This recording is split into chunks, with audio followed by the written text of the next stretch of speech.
देश का जाना माना school DAV school management committee द्वारा स्कूल के नेशनल टूर्नामेंट दिसंबर 4 तारीख को दिल्ली एनसीआर में आयोजित किया गया। इस टूर्नामेंट में करीबन 22 राज्यों के 19,000 से ज़्यादा बच्चे भाग ले रहे हैं। सभी राज्यों एवं स्कूलों से आए अलग अलग बच्चों के अलग अलग दिल्ली एनसीआर के अलग अलग होटल में ठहराने की व्यवस्था की गई। बड़े आश्चर्य की बात यह है कि इतने बड़े आयोजन के बावजूद भी मैनेजमेंट कमेटी द्वारा किसी भी प्रकार की कोई व्यवस्था यहाँ नहीं की गई। ना तो बच्चों को आने जाने की सुविधा दी गई, ना ही ढंग से कोई खाने पीने का अरेंजमेंट किया गया है।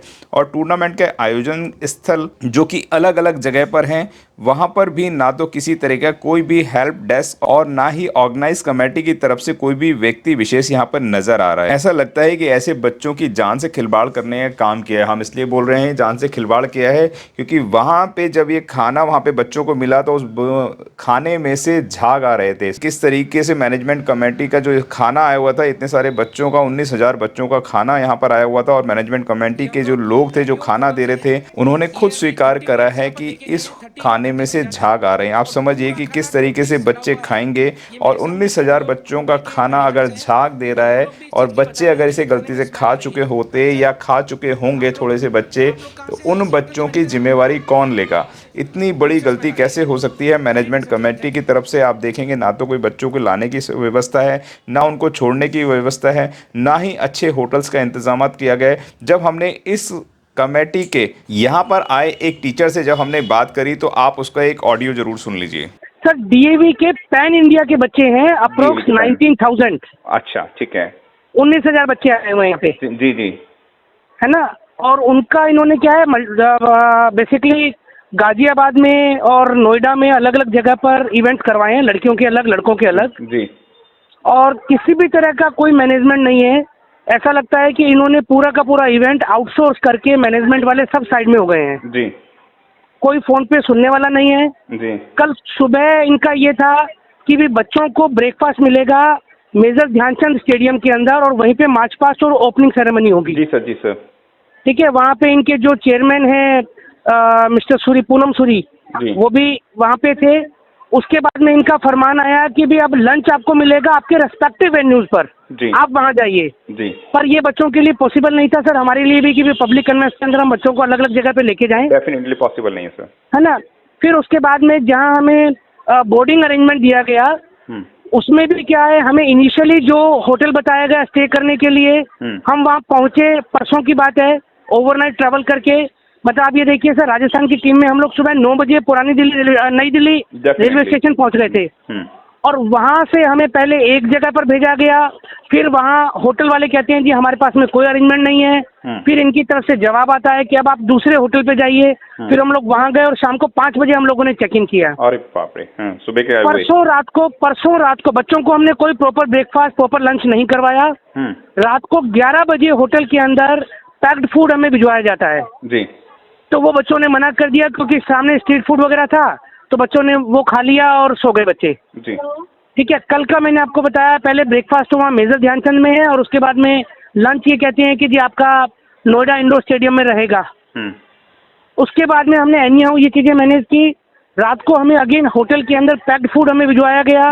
उस पैक्ड फूड के अंदर जो सब्जियां हैं उसमें स्मेल आ रही थी और बुलबुले उठ रहे थे, सड़ी हुई सब्जी होती है, दूर से स्मेल आ रही थी, जो मैंने वीडियो भी आपको भेजा है सर। राइट सर, है ना। अभी सुबह से गर्ल्स के इवेंट्स यहाँ नोएडा इंडोर स्टेडियम में शुरू हो गए हैं और यहाँ पे मैनेजमेंट का एक सिंगल बंदा नहीं है, कोई हेल्प डेस्क काउंटर नहीं है। खाने के काउंटर के ऊपर ऐसे भीड़ लगी हुई है जैसे कोई भूखे नंगों को खाना खिलाया जा रहा हो। ठीक है, कोई प्रॉपर अरेंजमेंट नहीं है। बच्चों के वेइंग के नाम पे सुबह 7 बजे यहाँ बुला लिया, अभी तक बच्चों का वेइंग नहीं हुआ है। जब तक बच्चों का वेइंग नहीं होगा ये अपने मार्शल आर्ट्स के अंदर, तब तक बच्चे जो हैं वो खाना नहीं खाएंगे, ब्रेकफास्ट नहीं करेंगे। पूरा का पूरा इन्होंने जो बोर्डिंग, लॉजिंग, फूडिंग जो है वो पूरा का पूरा ओयो को दे दिया, ओयो को आउटसोर्स कर दिया। और यहाँ पे इवेंट्स को करवाने के लिए जो टेक्निकल टीम है, डीएवी के प्रेसिडेंट हैं पद्मश्री पूनम सूरी जी, या तो उनको पता नहीं है या वो जानबूझ के अपनी आंखें बंद किए हुए हैं। सर बेसिकली क्या है, हर साल डीएवी क्या करता है कि इवेंट्स जो करवाता है, जो नेशनल चैंपियनशिप करवाता है, वो गेम वाइज करवाता है। लाइक एक ताइक्वांडो का गेम है वो पानीपत को दे दिया, कोई दूसरा गेम है वो गाजियाबाद को दे दिया, कोई अहमदाबाद को दे दिया, इस तरह से। इस बार मेरे को ऐसा लगता है कि इन्होंने अपने फीत लगाने के चक्कर में, ये दिखाने के चक्कर में कि डीएवी का इतना बड़ा इवेंट, एक महाकुंभ इन्होंने खेलों का किया है और वो पूरा का पूरा एक जगह पे 19,000 बच्चों को बुला के इन्होंने ये किया है। तो बस ये बहुत बहुत बहुत ही शर्मनाक बात है ये वाली। हाँ जी सर। डीएवी स्कूल के लिए तो बहुत ज्यादा शर्मनाक बात है। नहीं, तो पर आप देखिए सर, रात को बच्चों को जो खाना दिया गया, अगर बच्चे यहाँ पे आके बीमार हो जाते हैं, हम लोग 30 बच्चों के साथ में हम लोग 4 टीचर्स हैं, तो हम उनको कहाँ कहाँ घुमा के उनको लेके जाते हैं सर, हमें पता ही नहीं है, दूसरे शहर में हम लोग बैठे हैं। ठीक बात। फूड पॉइजनिंग, मतलब मास स्केल फूड पॉइजनिंग यहाँ पर हो जाता सर। इवन डीएवी की वेबसाइट के ऊपर जितना भी ईमेल आईडी दिया हुआ है, चाहे वो PA2 चेयरमैन है, चाहे नेशनल स्पोर्ट्स कमेटी के चेयरमैन का ईमेल आईडी है, मैंने रात को उसके ऊपर मेल किए और आई वाज सरप्राइज कि each and every mail got bounced. जी। तो मतलब डीएवी की ऑफिशियल वेबसाइट के ऊपर ये हाल है इन लोगों का। साथियों, आपने सुना कि किस तरीके से जो स्टाफ है वह परेशान है, वह कह रहा है कि ना तो हमें कोई सुविधा दी जा रही है, और यह 3 दिन का कैंप था। नेशनल लेवल के टूर्नामेंट के अंदर इस तरीके से डीएवी स्कूल के बच्चों के साथ इतना घिनौना काम किया गया। ये घिनौना इसलिए बोल रहा हूँ कि ना तो इन बच्चों को ये पता कि कहाँ रुकना है, ना उनको खाने का पता, ना उनको कौन छोड़ने आ रहा है, ना यहाँ पे एम्बुलेंस का इंतज़ाम, कोई फर्स्ट एड का इंतज़ाम नहीं है। किस तरीके से भेड़ बकरियों की तरह बच्चों को यहाँ पर हाँका जा रहा है। मैनेजमेंट का इतना दुखद और दर्दनाक चेहरा, यह है चेहरा जो स्कूल हज़ारों लाखों रुपए लेता है एक एक बच्चे से, एक एक अभिभावक से, उसके बावजूद भी यहाँ पे मैनेजमेंट टीम फेल होती हुई नज़र आ रही है।